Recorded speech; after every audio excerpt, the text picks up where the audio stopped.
Israel को मार मार के धज्जी उड़ा दिया है। इजराइल ने जो हमास को मारा उसमें हमको तनिक भी कोई ऐतराज नहीं है, लेकिन इजराइल जो अभी ईरान चुपचाप बैठा था, अभी देखिए दोनों में मार हो गया। डर इतना भयानक है ना इजराइल का, किसी के बाप की औकात नहीं है बोलते। ये अरब वालों में ईरान लड़ सकता है, ईरान लड़ सकता है, लेकिन ये अरब वाले मिलके ईरान को मारते हैं। ईरान मारता है यहाँ पे, तो ईरान है ताकतवर है, और हम लोग के लिए ईरान का जिंदा रहना जरूरी है। हम लोग को पेट्रोलियम मिलता है।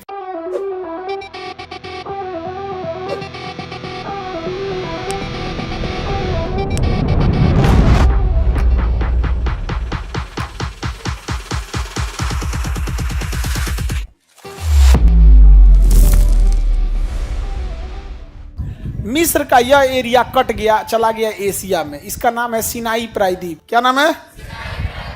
तो मिस्र का वह भाग जो एशिया में आता है क्या कहलाता है? और यह सिनाई प्रायद्वीप इजराइल से सट गया है। किससे सट गया है? अब इजराइल कहता है मिस्र को, सिनाई प्रायद्वीप किससे सटा है? इजराइल। इजराइल कहता है किससे? मिस्र से। देख मिस्र, मिस्र तुम देख, तुम्हारा ये सिनाई प्रायद्वीप काटने में हमको टाइम नहीं लगेगा। तो मिस्र का काट के दिखाओ तो। 15 दिन के युद्ध में सिनाई प्रायद्वीप कब्जा कर लिया। कहा कि देख हम तुम्हारा काट दिए हैं, अब बात सुन तुम मेरा। कहा कि जो बोलो माई बाप, तुम बहुत खतरनाक आदमी है। कहा कि देख हम तुमको ये सिनाई प्रायद्वीप वापस दे देते हैं। अब वापस दिया है सिनाई प्रायद्वीप, और उससे लिखवाया है कि हम चाहे गाजा और फिलिस्तीन वालों को हाथ काटे चाहे गोड़, आंख निकाले, जिंदा फ्राई करे या गोली मारे या बम से मारे, जला के मारे, उघारे करके मारे, टकला करके मारे, पूरा घर गिरा दे, बम मार दे, तुम कुछ नहीं बोलेगा। कहा कि मालिक मालिक आप जो बोली, हमारा ही प्रायद्वीप छोड़ दीजिए। सिनाई पर इजराइल ने छोड़ दिया। आज भी कोई ये कह दे कि एगो गोली तक चलाया है मिस्र, इतने लोग मारे गए हैं, कुछ कर दे, जबकि मुस्लिम देश है मिस्र, कोई बोल दे। डर इतना भयानक है ना इजराइल का, किसी के बाप की औकात नहीं है बोल दे।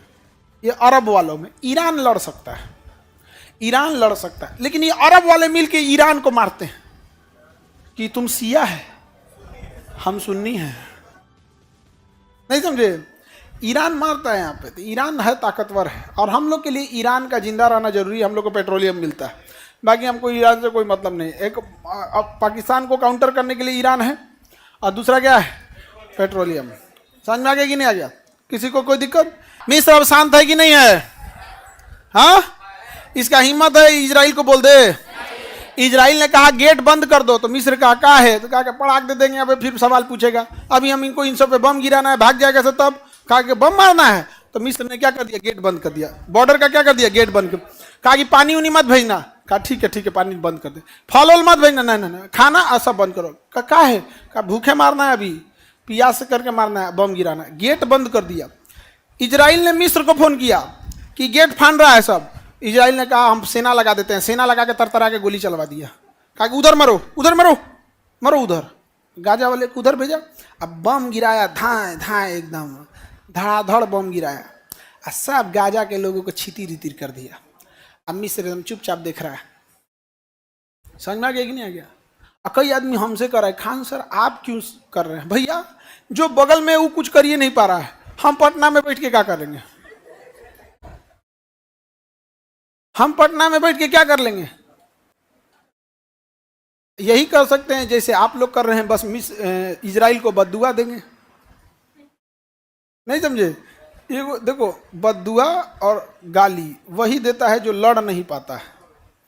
जो लड़ पाता है ना, कोई बद्दुआ नहीं। भगवान तुमको सजा देंगे, हम ही सजा देते हैं तुमको। इधर आओ यहाँ पर धड़ाम। अमीश पुरी को किसी फिल्म में बद्दुआ देते देखे हो? अमीश पुरी किसी फिल्म में बद्दुआ दिया है? एक उसका फिल्म का एक ठो था, यहाँ पे नहा रहा था दूध से, तो ज्योतिष बोला कि इस बार आपका लक्षण ठीक नहीं है, ग्रह दशा ठीक नहीं है। तो कहा आपका ठीक है? तो कहा हम 90 साल जिएंगे। निकाल के बंदूक मार दिया, 90 साल जिएगा। हाँ। सबसे खतरनाक अगर कोई रोल करता था कौन? अमरीश पुरी। और तुम लड़की लोग पढ़ाई करो, नहीं तो हमारे बैच में बहुत अमरीश पुरी है सब। जिंदगी तहस नहस कर देगा तुम। अब ईरान चुपचाप बैठा था, अभी देखिए दोनों में मार हो गया।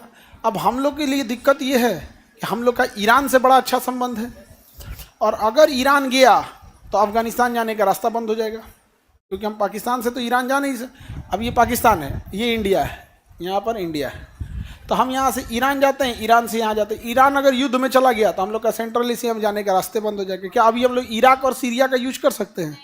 नहीं, हम लोग का पेट्रोलियम महंगा हो जाएगा, क्योंकि इसी के दम पे हम लोग ब्लैकमेल करते हैं किसको? सऊदी अरब को। तुम महंगा दोगे तो इससे खरीद देंगे, ये महंगा देगा तो इससे खरीद देंगे। नहीं समझ रहे हैं? तो हम लोग का नेशनल इंटरेस्ट किस में है यहाँ पे? अब इजराइल है, मार रहा है ईरान को, अरे भाई तनी आगे बढ़ के मार। कौन है? पाकिस्तान है। तनी से आगे बढ़ जाए, तनी सा थोड़ा सा आगे बढ़ जाए। हालांकि ईरान को निपटा देगा तो उसको फिर आएगा यहाँ। इजराइल को मार मार के धज्जी उड़ा दिया है। देखिए, इजराइल ने जो हमास को मारा उसमें हमको तनिक भी कोई ऐतराज नहीं है, लेकिन इजराइल जो 6 महीना 1.5 साल के बच्चा को मार दे रहा है, ये गलत है। एक आदमी, एक 75 साल के बूढ़ा जब मरा था तो उसको ले जाने के लिए लाश नहीं था, तो उसका बेटा साइकिल पे ले जा रहा था। तो जो बच्चे हैं ना, 1.5-2 साल के बच्चे, इस पे बम्बार्डमेंट नहीं करना चाहिए। और अगर बम्बार्डमेंट कर रहे हो तो हम ये नहीं कह रहे हैं कि मेरी बात मान लो, तुम मत करो, तुम्हें मारना है तो मारो। लेकिन फिर जब हम इंडियन कश्मीर में घुसे आतंकवादियों को मारते हैं तो तुम ह्यूमन राइट की बात लेके कूद जाता है कि मानवाधिकार का हनन हो रहा है। तुम छोट लड़का को मार दिया तो मानवाधिकार का हनन नहीं, हम लोग बड़का बड़का आतंकवादी को मार रहे हैं तो मानवाधिकार का हनन। ये दोगला नीति बहुत खराब लगता है। हम लोग को भी तो अधिकार है अपने दुश्मनों को मारने का। किसमें रिजल्ट हुआ इनका?